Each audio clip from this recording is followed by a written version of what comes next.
పిల్లలు, ఈరోజు నేను చెప్పబోయే కథ యుక్తి శక్తి. అమ్మమ్మ వచ్చేసరికి టీవీ చూస్తూ కూర్చున్నాడు రామ్.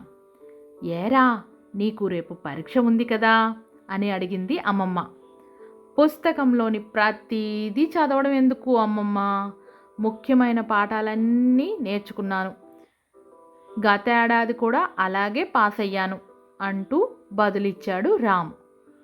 కోతలు నేర్చిన వేటగాడిలా ఉందిరా నీ సంగతి అంది అమ్మమ్మ. వేటగాడెవరు? ఆ కథేంటి అని ఆసక్తిగా అడిగాడు రామ్. చెప్తా విను అంటూ ఆ కథ చెప్పడం ప్రారంభించింది అమ్మమ్మ. ఓ వేటగాడికి వేటలో నైపుణ్యం లేకపోయినా జంతువుల అరుపులన్నీ అరవడంలో మాత్రం నేర్పు ఉంది. ఆ నేర్పుతో జింకలుండే చోటుకెళ్ళి జింకలా అరిచేవాడు. అది నిజమనుకుని మిగిలిన జింకలన్నీ వేటగాడు దాంకున్న దగ్గరకు వచ్చేసేవి. అప్పుడు సులువుగా వాటిని వేటాడేవాడు. ప్రాణాలు కాపాడుకునేందుకు కూడా అదే యుక్తిని వాడేవాడు. ఎలా అంటే ఒక్కోసారి ఆ జింక అరుపులు విని తోడేళ్ళు వచ్చేవి.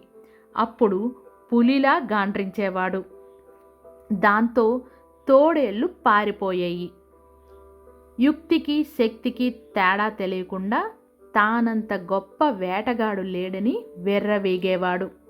ఒకరోజు ఏమైందంటే, పొదలో దాంకొని జింకలా అరిచేసరికి తోడేలు అటుగా వచ్చింది. దాన్ని చూసి భయంతో పులిలా గాండ్రించాడు. ఆ తోడేలు పారిపోయింది, కానీ మరో పులి అటుగా రాసాగింది.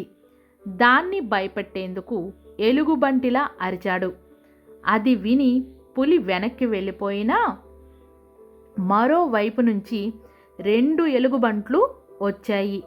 వాటిని భయపెట్టడానికి ఎలా అరవాలో తెలియలేదా వేటగాడికి.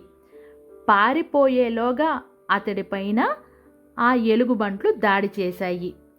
నిజంగా వేటాడే శక్తే తనకుంటే ధైర్యంగా ఎదిరించేవాడు, కానీ తప్పించుకునేందుకు యుక్తులు పన్నేవాడు కాదంటూ కథ ముగించింది అమ్మమ్మ. అదంతా శ్రద్ధగా విన్న రామ్, ఇక నుంచి నేను కూడా యుక్తిని మాత్రమే కాకుండా శక్తిని నమ్ముకుంటా, పాఠాలన్నీ బుద్ధిగా చదువుతా అనడంతో ప్రేమగా దగ్గరికి తీసుకుంది అమ్మమ్మ. పిల్లలు, రామ్లా మీరు కూడా బుద్ధిగా చదువుకుంటారు కదా. మళ్ళీ కథతో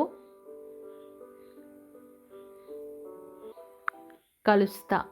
అంతవరకు బాయ్ పిల్లలు.